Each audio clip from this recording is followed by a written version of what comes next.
So I just finished watching the second and third episodes of the Teal Swan documentary. Here's the thing. I didn't really know who she was until I watched the episode 1. You know, I had seen her sort of passively, but never really paid attention. And then I see there's this woman who believes that she's a psychic. She has extrasensory gifts, and she's working with all of these people that have been traumatized. And I work. My goal, sort of doing this video, is I think about, like, there are a lot of different people with different backgrounds and experiences that are going to watch my YouTube videos. And what I don't want to do is strip from you somebody who has been of value. And I recognize that I am not an expert on Teal Swan. I'm just watching this documentary series, as someone has pointed out in the comments in my last video. You know, I'm seeing a 2-minute clip, and there might be a 3-hour discussion that's being ignored. So I want to acknowledge that I'm coming at this from a place of naivete about what it actually looks like at one of her workshops. And as a mental health professional, I am becoming increasingly more concerned about the content, about Teal's content and her approach. So today what I'm going to do is I want to show you, I want to react to a couple of Teal's client interactions. I was blown. This is so over my head. But I guess I want to be a part of something. I want to be a part of something, and I haven't found that, so I'll keep looking. What do you need from me in order to feel resolve? I haven't had closeness in a long time. I'm wired to have a lot of affection, and so I'm looking for more closeness. You've got aspects of your life that aren't going well, especially relative to people, right? I agree with her assessment. You can just sort of look at him and hear him, and you can assume probably struggles with people. But notice that Teal's approach is to assert what she believes is his issue. And that's, I think, maybe part of the trouble that she runs into, because she has to display that she's a psychic. She has to display that she has this expertise.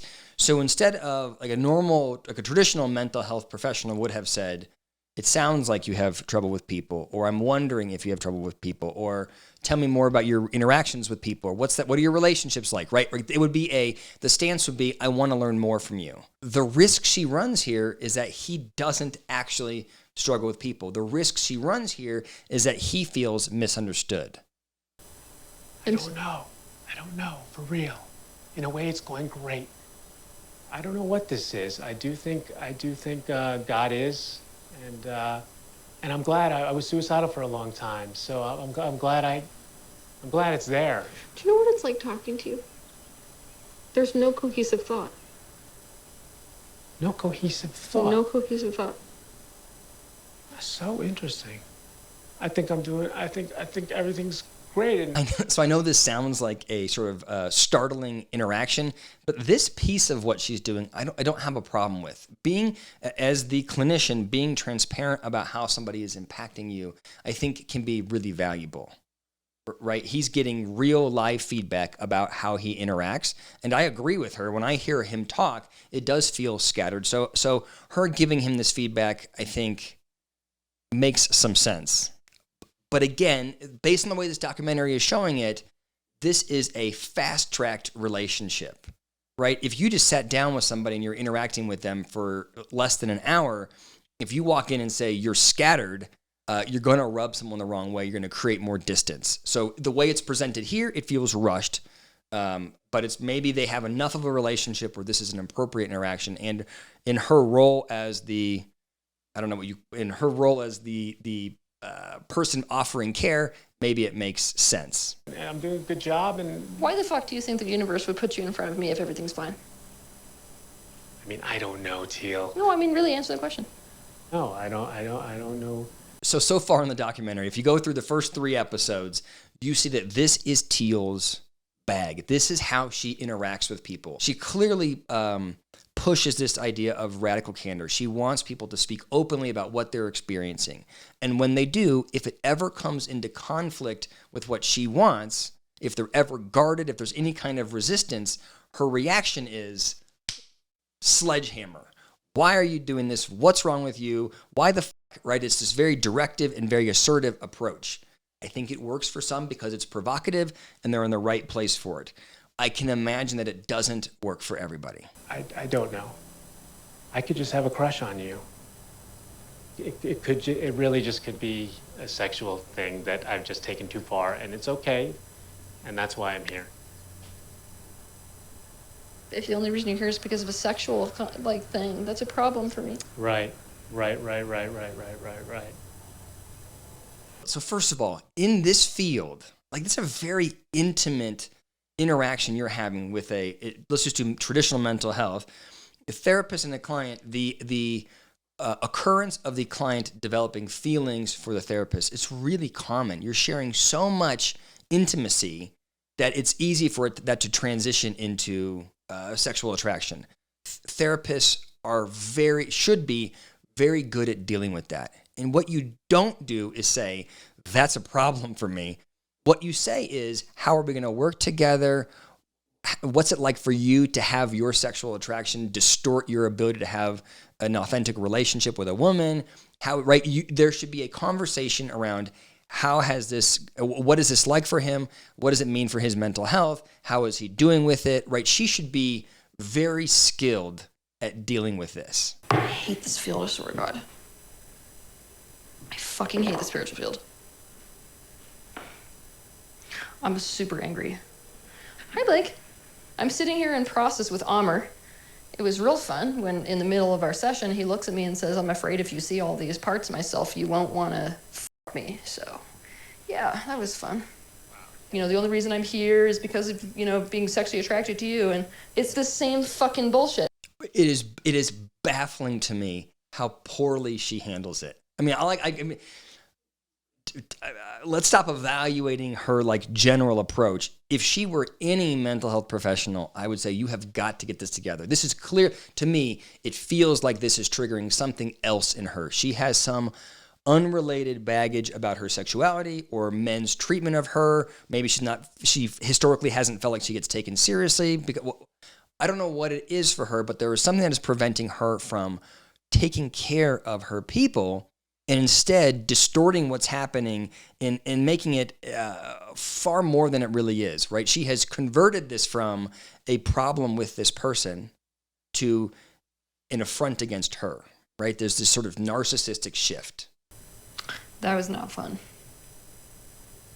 It's the kind of thing where you've got somebody who's really not got anything going in their life. Is there any chance to help him in any way? It's just you gotta know. It's like a red zone case. He needs so much, and he will rip the shit out of any member of our team who works with him. I agree he needs so much. To me, it feels like he needs a psychologist. He just needs someone for whom this is not an overwhelming experience. I went to an AA meeting. It was 4 p.m. I left Queens, went to New York City, and my dad called and was like, she's gone. And I went up to see her body. She was split. Her leg was perpendicular, and she looked so peaceful.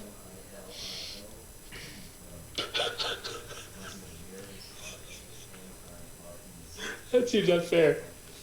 Would you be willing to interact with her if we brought her in? Yeah, I'd love to. I'd love to see her. Let me stop there. I think Teal's approach to this is good. The fact that he has enough trust with this group to share this story in the way that he's sharing it and the way that she's actively listening, I think this is all very good. This looks like group therapy, feels totally appropriate to me. What we're going to be doing is what I call channeling. You're using your body as a vessel for a specific energy. You can do it with people that are living. You can do it with people that are dead. You can do it with anything. So if I bring in your dead mother, that's actually your dead mother, you guys. I'm working literally with her thought form. It's an incredibly dangerous process. It's also one of the most powerful tools that has ever existed.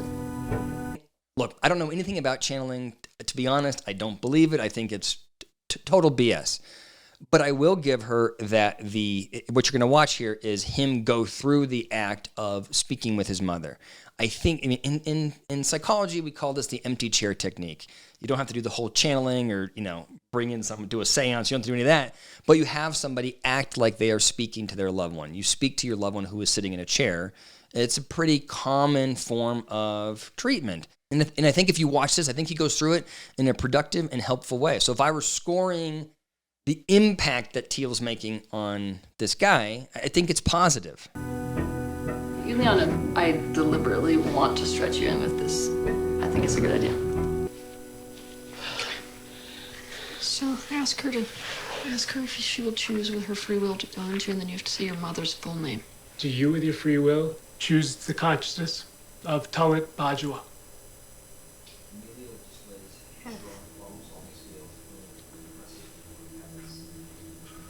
I just want to spend some time with you, Mom. I saw him in a really bad condition.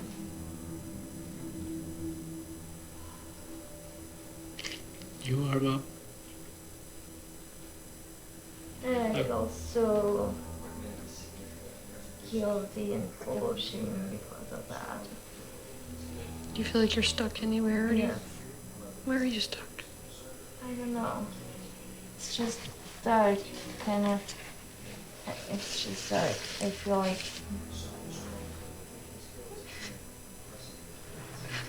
She hasn't completely crossed. Yeah. Yeah, the thing is you're not responsible anymore. You let go.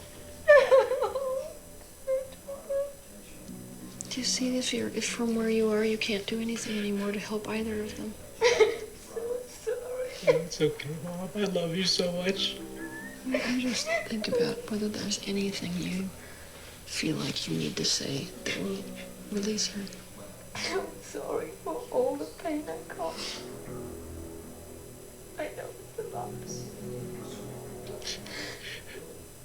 I forgive you, Mom. I forgive you. I want you to let go of the responsibility you feel, Mom. You've helped me so much since you passed away. I accept my life. I want you to know I like my life. I struggle a lot, but I like my life. You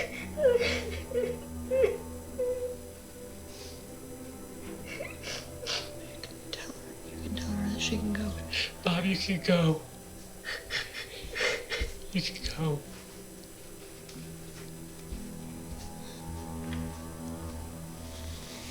I love you. All right, so so that was the second person we'd seen her really interact with in a treating fashion in the documentary. The first guy, if you remember, was expressing frustration or concern over the fact that she didn't have a mentor. She got aggressive. And then this guy expressing his sort of not knowing what he wanted to do through the process. And her first step was that kind of aggressive, why the fuck would you stance? And let's look at the next one. Okay, before they start, the first thing I'm going to tell you is I held a very high standard for my team members. Like very, very high, like a lot of people can't hack it level high. So you can trust them. What she's trying to do is she's trying to fast track to difficult conversations. So what she's essentially saying is, look, you can trust me. But in real treatment and in real relationships, you have to earn that trust. And what Teal's trying to do is to say, hey, I don't want to have to earn it. These people, I approve them all, so trust them. Right? It's like this, she's acting like she can just sort of step over any barrier, any normal barrier in relationships and just have the trust. And here's why it works for Teal. Teal has an incredible online platform. And so people have watched her for years online. They feel like they know her. They do trust her because she's been in their homes for so long. But to go then to a workshop and then all of a sudden be asked to, trust all of Teal's inner circle is a crazy expectation. Okay, we ready for our first exercise? I have resistance You have resistance to me now? Or what? Uh-oh. Teal does not like resistance. because my life did not get better. Everything got worse. I'm sure you already know that I attempted suicide in January. I don't know if you know that. And I can't do this anymore. Like, I've never been, like, the last 6 years. All right, so ask yourself, what would you do if you were Teal? This woman clearly is hurting. She's been to you once before. She's frustrated and nothing's getting better in her life. She's attempted suicide. What does she want to hear? What does she need to hear? To me, the answer is very clear. She needs to be supported. She needs to know that Teal cares about her, that Teal's comfortable with her transparency, Teal's comfortable with her vulnerability, and Teal is a supportive figure that's going to work with her through this process. She needs alignment. She's asking, can I trust you, Teal? Let's see how Teal handles it. Yeah. Look, I know it sucks, but here's the thing. It's my intention that you feel better, right? I want you to feel better. I want you to walk out this door feeling better. But the reality is that most adults today, yourself included, are living in an inauthentic life. Ah, yes. That's helpful. Criticize. You don't know this woman, right? It's been however long since your last workshop. I'm not sure if right, but you know exactly what's wrong in her life. Instead of listening, instead of learning, you're living an inauthentic life. So a weird approach. It may work for some, but super dangerous to approach someone like that. Like it just feels like such arrogance on Teal's part that she thinks she can be so aggressive with such vulnerable people, so provocative with vulnerable people, without any infrastructure to support them. Things fall apart because they were not true to you. Is my life better now? I don't feel that it is. That's but the I thing. want to ask you. That's the thing. Yeah. It is better? Actually, yes. That's bullshit. Yes, your life is better. I know it. I'm Teal, and I know it. Where's Sabrina? She's upstairs, right? I didn't see her. Yeah, they're not there. I think the door's closed for a reason. Hello? Hello? Do you want to check?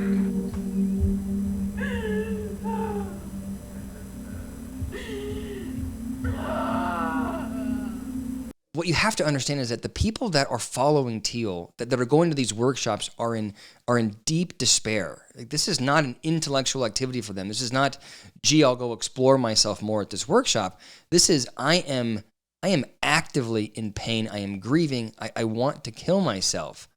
And that's why it's so frustrating to see her be so sort of, it feels like one-dimensional and aggressive whenever she runs into any friction or resistance. She is just running the risk of pushing people over the edge. I don't know how else to, I understand that I'm not there, but from what I see, it feels super dangerous. She said literally, if I'm going home and I don't feel better, I want to kill myself. Like, she said that.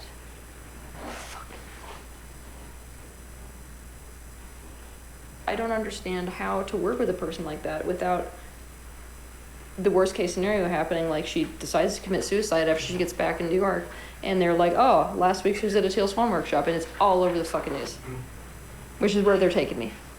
I really do believe that Teal has everyone's best interests at heart. I think this clip makes it seem like she's just worried about the narrative around her personal brand. But if I'm honest with myself, I've felt it. I know other clinicians have felt it. There is a fear when you're working with suicidal clients. There is this, you are genuinely worried about their well-being, and you're also worried about your reputation, your brand, how you're perceived. Like, there is a selfish piece of this. And so I don't fault her for that comment. I just can't talk for myself. I don't know how you guys feel about that, but she is in a lot of resistance and a lot of pain, and basically, like, it scares her right now because there's no plan B, so she doesn't feel safe and secure, which makes it more difficult. I get all that, but we're also dropping a ball here. Teal needs everyone together and on the same page right now.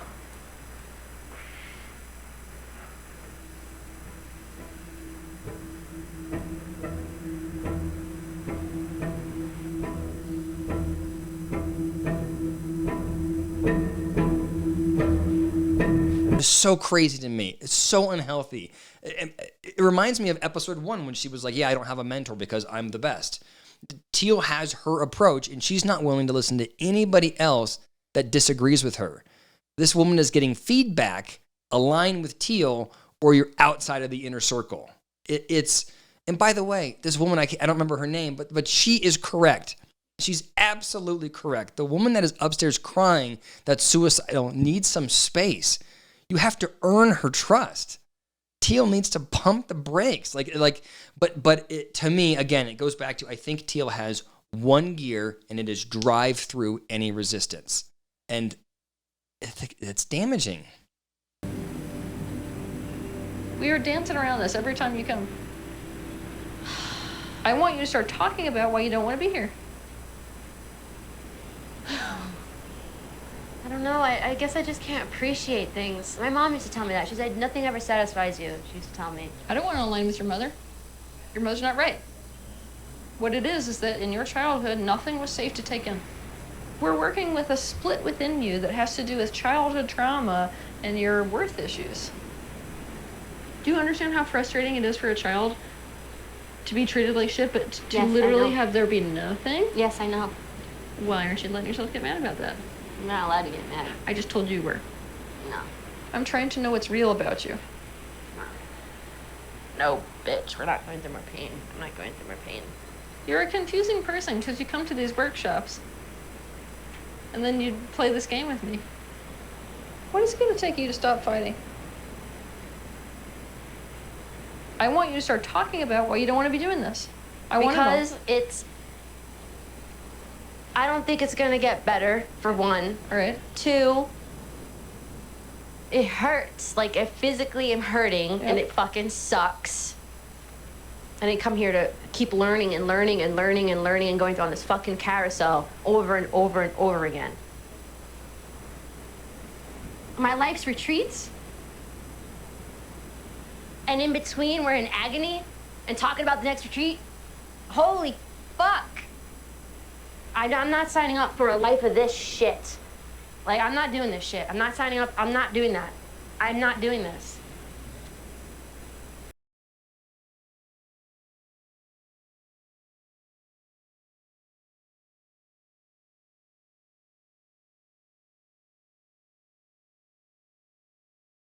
All right, there's two things that drive me nuts about Teal's approach.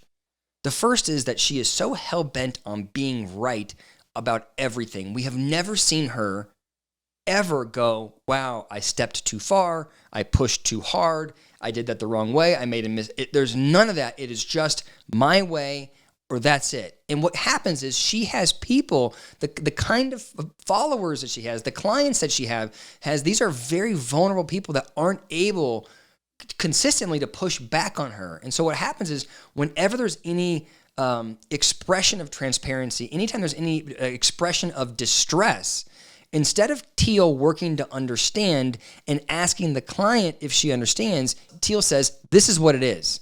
And if the client disagrees, Teal says, no, you're wrong.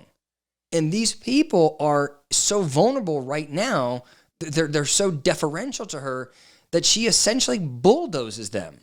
But it's the opposite of creating true trust and alignment. It's the opposite of true growth. This is just,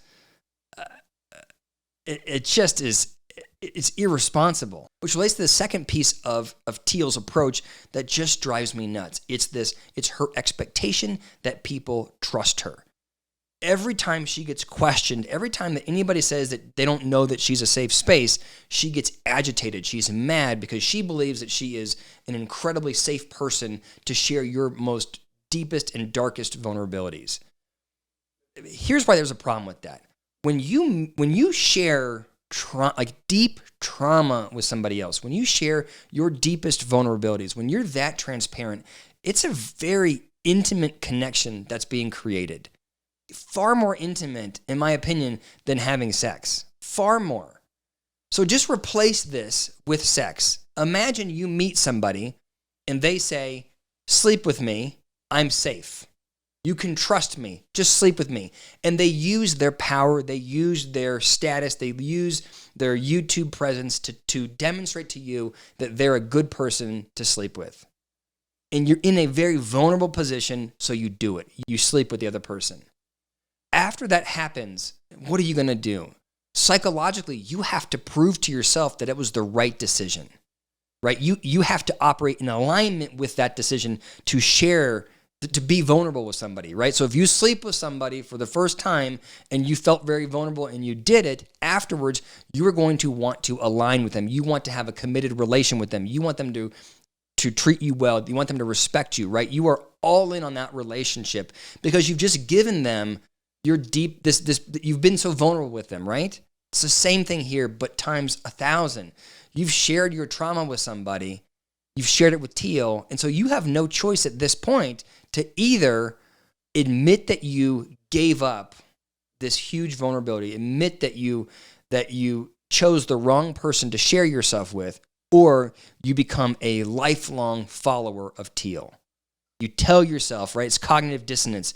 I did this thing with Teal, so she must be the best. Otherwise, I don't know how to take care of myself. Does that make sense? And so it's